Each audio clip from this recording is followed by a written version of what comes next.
step in cataract surgery in eyes with silicone oil is different and more difficult compared to a routine cataract extraction.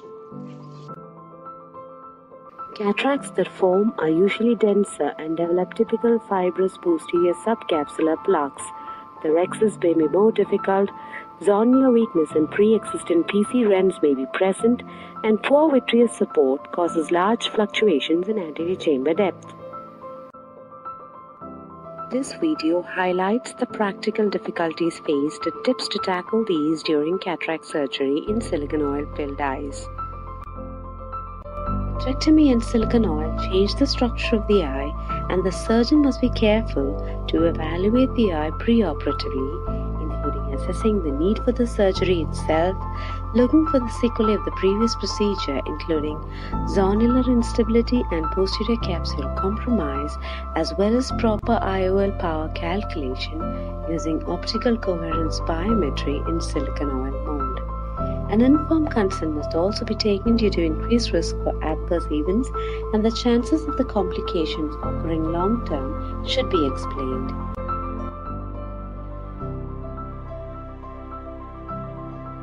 Previous vitrectomy procedure causes scarring of the conjunctiva, causing difficulties if one must create a sclerocorneal tunnel.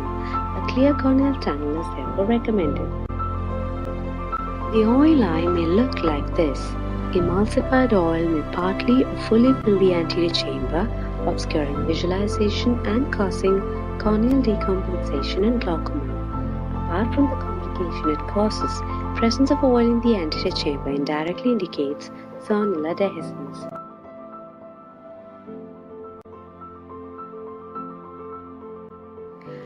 Inflammation following the vitrectomy procedure may result in posterior synechia and poses the challenge of a poorly dilating pupil.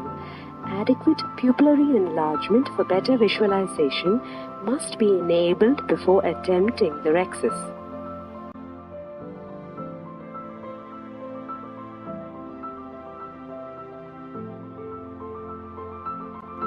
In mature, hard cataracts, staining the anterior capsule is definitely a necessity.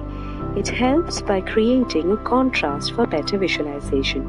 However, the elasticity of the capsule is reduced, making it more fragile.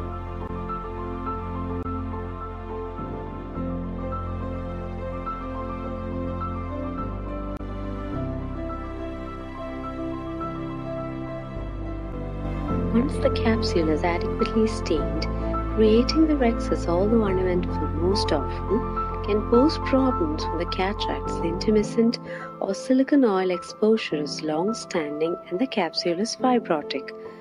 A double rexus technique can be applied to gradually decompress the capsular bag and create an adequate sized opening.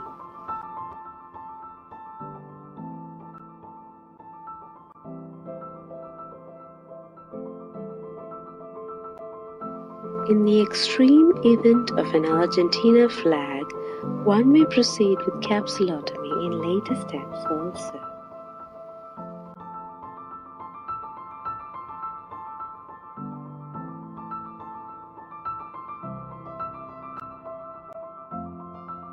Removal of the vitreous results in lack of adequate support to the lens posteriorly, causing deepening of the anterior chamber. Phacoemulsification may be more difficult due to the excessively fluctuating AC dimensions, as one can see in this video.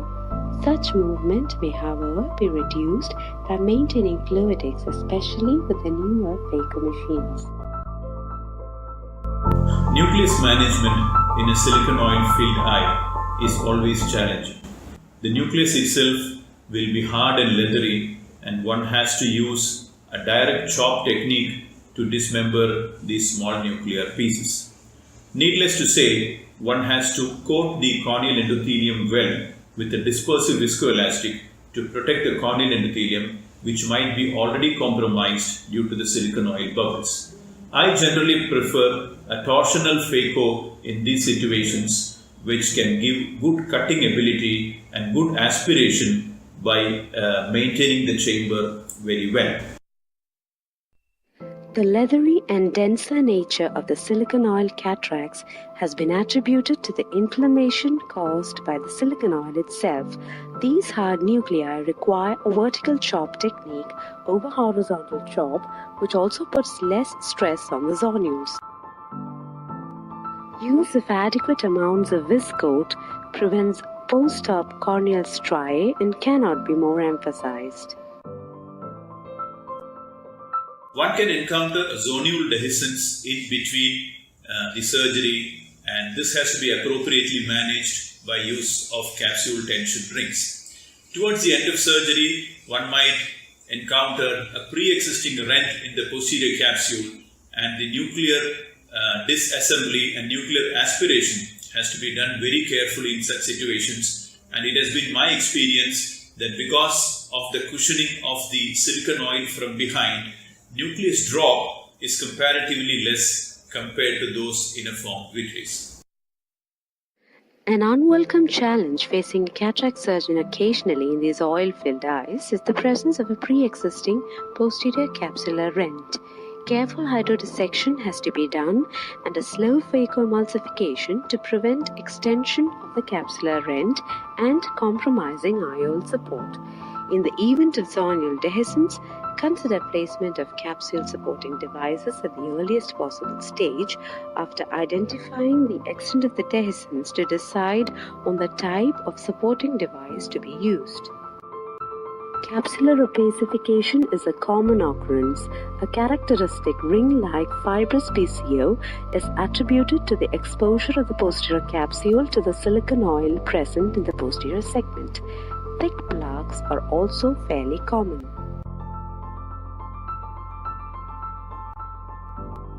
All plaques do not come off with capsular polishing alone.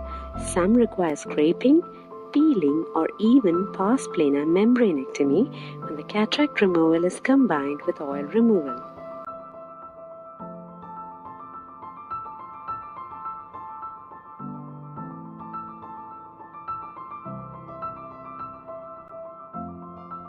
The final step of the surgery is placing the intraocular lens in a desirable position.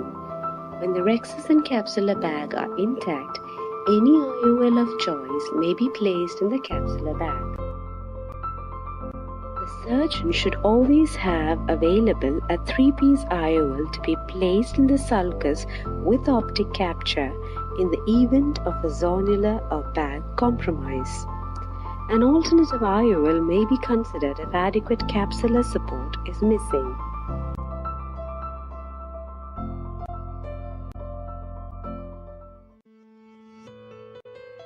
Although these eyes carry a higher risk and warrants a customized approach, phacoemulsification of silicone oil cataracts generally yields good results. With careful preoperative planning, good intraoperative care, and a close follow-up, the results of cataract surgery in these eyes can be as good as a routine cataract surgery.